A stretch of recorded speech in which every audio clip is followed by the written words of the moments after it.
네, 안녕하세요. 웹툰 작가 이정범입니다. 저의 스케치업 강좌 중에서 이렇게 웹툰 적용편까지 오신 분들 진심으로 환영하고요. 아마도 이 강의를 보고 계시다면 웹툰을 그리고 계시거나 혹은 웹툰을 그릴 예정인 분들이 대부분이실 텐데요. 사실 제목부터 웹툰 적용편이라고 해놓고 이런 말씀 드리는 건 좀 그렇지만 굳이 뭐 웹툰에만 국한되어 있지 않은 이 스케치업을 이용해서 후반 작업을 하는 부분을 전반적으로 다루고 있기 때문에 어쩌면 뭐 기업체 같은 곳에서 스케치업 모델링을 이용해서 워터마크도 받고 해서 이렇게 도면을 만든다거나 아니면 실제 뭐 건물이 세워지고 난 이후에 뭐 전경 같은 것들을 찍는 분들도 많이 계실 텐데 그때 사용할 만한 여러 가지 팁들도 포함이 되어 있을 수 있을 것 같아요. 자, 그러면 이번 강의에서 제가 설명을 해드릴 부분을 간단히 소개를 드릴게요. 지금까지 여러분들은 저랑 같이 스케치업의 기초적인 부분을 일단 한번 익혀보셨고요. 그리고 학생분들에 따라서는 아마도 간단하게 저랑 같이 뭔가를 만들어 보신 분들도 계실 것 같아요. 근데 만들어 보시면 알겠지만 이 스케치업에는 약간의 한계가 있습니다. 제가 첫 번째 강의의 OT에서도 말씀을 드렸지만 반복적이고 인공적인 물건을 만드는데 매우 훌륭한 성능을 보여주고 있기 때문에 반대로 자연물 같은 것들은 묘사하기가 좀 힘들어요.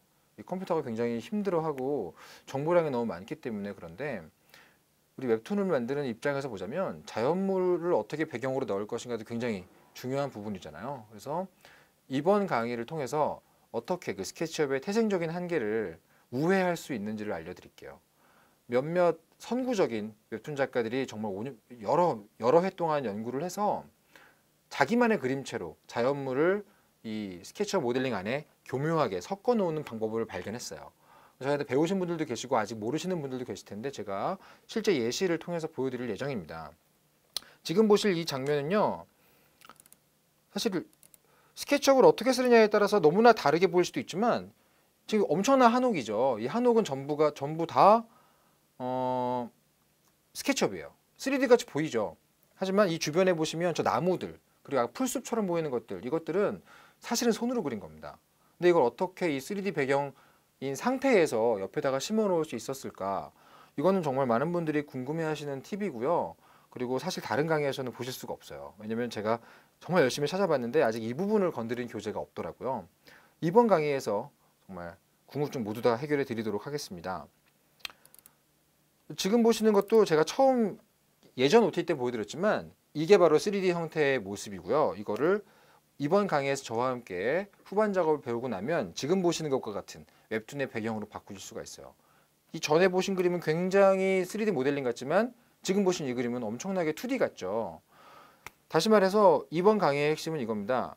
어떻게 3D 느낌이 나는 스케치업 모델링의 결과물을 내가 직접 그려낸 웹툰의 인물들과 어색하지 않게 붙일 수 있을까?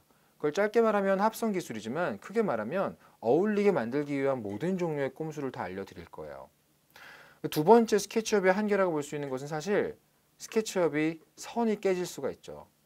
저희 웹툰 작가 같은 경우는 선이 굉장히 중요하죠. 아무래도 그림을 그리는 입장이기 때문에 그 선의 해상도라거나 그런 것들이 정말 중요한데 스케치업을 잘 못 다루시는 분들은 배경이라고 열심히 만들었는데 인물의 이쁜 그림에 비해서 배경이 전부 깨질 때가 있어요. 스케치업이 다 깨지기 때문에 막 계단처럼 선이 막 부서지고요.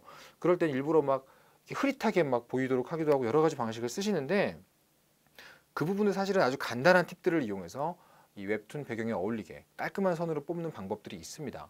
그 부분이 이번 강의의 핵심적인 부분이 될 거고요.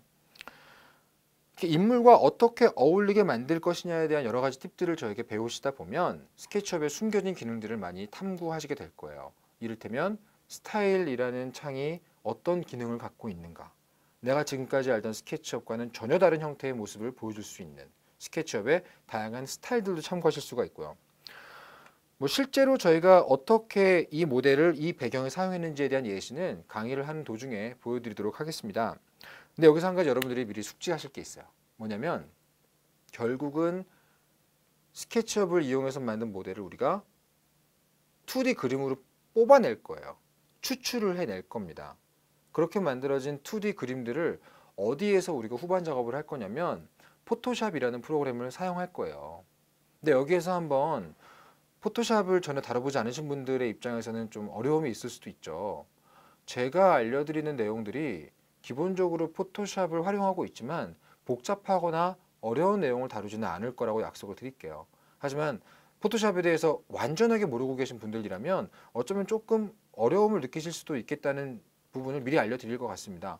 제가 아예 포토샵을 못 다루는 분들이 이 부분만, 내가 스케치업을 다루기 위해서 이 부분만 좀 알고 싶다 하시는 경우도 있기 때문에 최대한 거기에 맞춰서 설명을 하겠습니다. 만약 포토샵을 아예 못 다루시는 분들이라면 겁을 먹을 수 있다는 점을 제가 알려드린 건데, 그렇게 겁먹지 마시라고 말씀드리는 거예요. 뭐 포토샵 이렇게 켤 수만 있으면, 그 프로그램을 이렇게 여실 수만 있으면, 그러면 제가 어떻게 할 수 있을지 자세한 방법들을 함께 알려드릴 테니까요. 너무 겁먹지 마시고, 웹툰을 위해서 여러 번 써보신 분들도 사실 이번 강의에서 나오는 수많은 팁들, 노하우들은 꽤 신선하게 다가올 수 있을 거라고 확신하고 있습니다.